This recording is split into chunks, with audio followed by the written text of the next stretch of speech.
Good morning. I'd like to welcome the media to the Alamance County Sheriff's Office today for this, what I feel like is a very important press conference.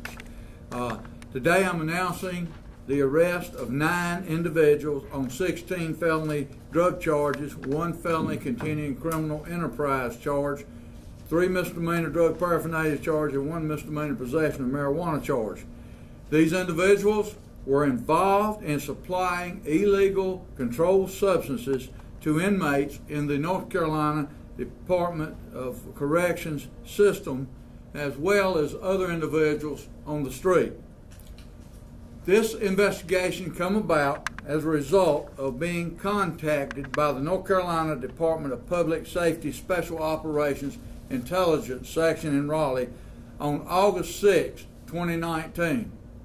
We were contacted and told that there was an individual citizen here in Alamance County that they felt was involved somehow in supplying illegal controlled substances to inmates in the North Carolina Department of Corrections. After investigating and talking with them, we found that a Samuel Lee Perkins, white male 62, was possibly the one involved in distributing Schedule III Suboxone to inmates. Our first question was, how was this occurring?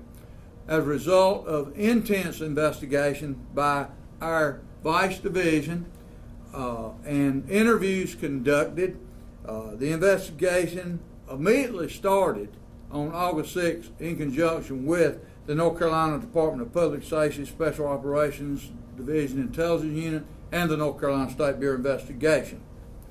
As a result, information and evidence was gathered to charge 9 individuals who have already been arrested, including inmates still in the North Carolina Department of Corrections and some who has gotten out of the North Carolina Department of Corrections, along with 1 correctional officer working in the women's prison in Raleigh, North Carolina. This investigation is still ongoing by all the agencies involved because we know and feel that there are other individuals that are on our list that we believe involved, as you will see by the flow chart in just a little bit.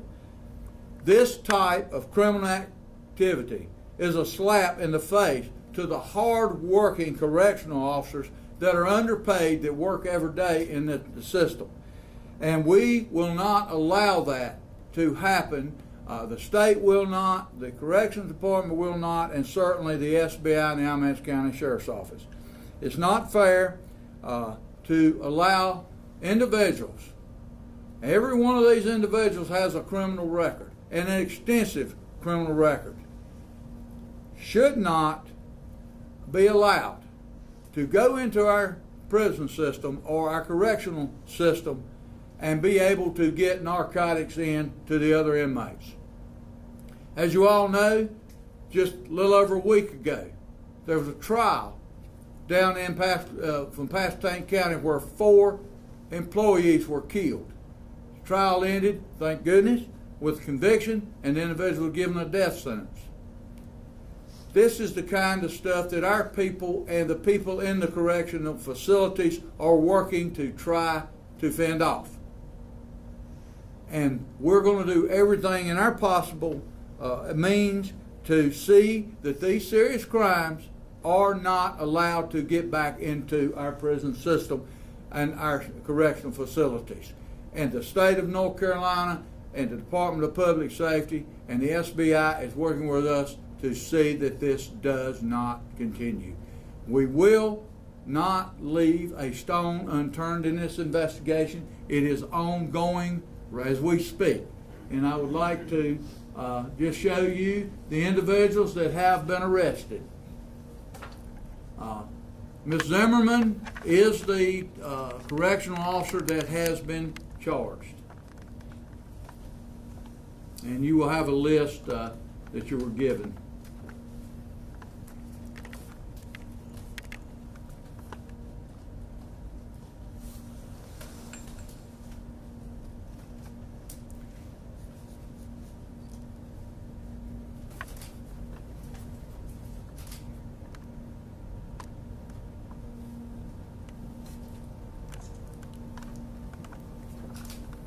I feel sure before this investigation is over, there'll be more pictures to join these for the media down the road.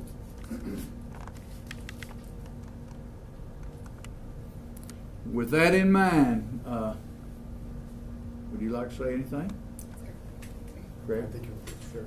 I would like to sincerely thank the North Carolina Department of Public Safety, Intelligence Division Special Ops for getting a hold of us here in Alamance County and their assistance in this investigation along with the SBI's assistance. We thank y'all very, very much. And at that point, we'll open for any questions. I'm sure you're going to have some because there's some things that I cannot cover, but maybe I can. Can you identify the suspects that were inmates at the time that they were charged? Do I now? Can you identify the suspects that were inmates at the time they were charged? I think we can. That should be laid out in the packet. It's laid out in your packet That should that be you in got. there. Okay. And also, the folks that are here, in the packet, you'll see number one is Mr. Perkins. There's Mr. Perkins there. The next one is Mr. Orr, Mr. McCandies, and Zimmerman, and so on and so forth. So in your packet, 1, 2, 3, 4, 5, 6, 7, 8, 9 match what you see there on the screen.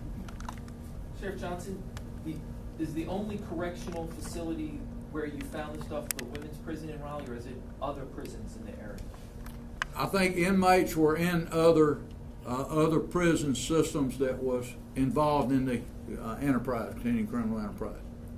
How did you get involved in something that's going on in Raleigh? Once again, the North Carolina Department of Public Safety, Special Operations Intelligence Division, I won't tell you how they picked up on it. I know how they did, but as a result of getting some information, they called us to find out about Mr. Perkins and from there, our vice unit started working Mr. Perkins, did a raid on his residence, found a substantial amount of the Schedule III Suboxone strips along with other evidence that was used to help identify some of the other people. I'm going to ask the dummy question because I'm not a street guy. I don't know what Suboxone is, nor do most of my viewers. It's a Schedule III drug. And go ahead. Yeah, they'll explain all that to you. I'll explain this. If you can just wait, I'll get that. But it's in strips. Easy to send in through the mail, easy to carry in the jails and detention agencies. Any other? Alamance County is the center of everything, and you get to the bottom of it, don't you, Sheriff? Is that, I get more than I want. Yes, sir. And the bad guys need to watch out with, you. It does. If it's illegal, you and your office is going to go and investigating this, aren't they? Yes, sir. I have a group of fine officers here, and if we get information, we're not going to lay on it. We're going after to either substantiate it or negate the information. Any idea how long this has been going on? Quite a while. I can tell you from what these Suboxone strips sell for inside the correctional facilities, $200 to $300 a strip. A lot of money was made over the period of time that we know this was going on. Several $100,000 worth. Yes, sir. Given the scale of this operation, does this raise concerns for the security of the prison and other prisons? Do what now? Given the scale of this operation, does this raise concerns about the security of this prison and other prisons in the area? I'm telling you, I'm concerned every day about any detention facility, the people that work there, the danger that's involved in just being a correctional officer in any detention facility. And if you notice around the country, detention officers are being killed. Just recently, Arizona had one that was killed, a detention officer there. So I can tell you, these folks are underpaid and underappreciated. For those that are maybe not as, again, the viewers as he invoked, aware of the link between correctional officers and the security, could you elaborate on why paying correctional officers is important, why that will contribute to fixing this problem? Say that again now. Why is paying officers important? Could you elaborate on that? Why do I think press conferences? Why is better pay for correctional officers important? How does that help? Why is it important? Because right now they're working understaffed in every prison and a lot of the jails in this state. And it's simply because they are underpaid and can go out and get probably a job at McDonald's making more money than they could being a correctional officer. And you won't be in half as dangerous situation. And that's what's happening in our state. And I'll say it, our state legislatures better open their eyes and look at this situation that's going on in our state. Now, you're seeking a bonus for your own correctional officers. Do what now? You're seeking a bonus. For your Absolutely. own correctional officers. Absolutely. Our correctional officers underpaid too. And do you want to say anything about the bonus that you're going to be asking for from the commissioners? Well, I'm going to be asking for a bonus. It's the money we have left over to give anyone that has been here a year to 5 years, a certain amount, and from 5 years on, a certain amount. And the reason is because they are underpaid.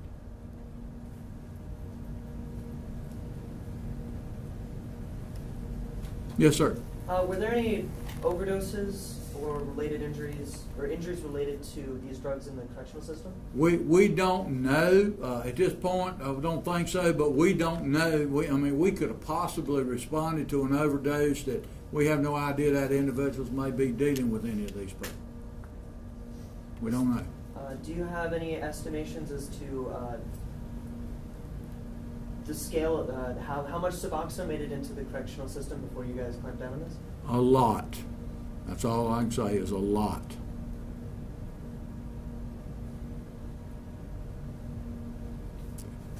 Any other questions? Any questions of Mr. Thomas or the SBI?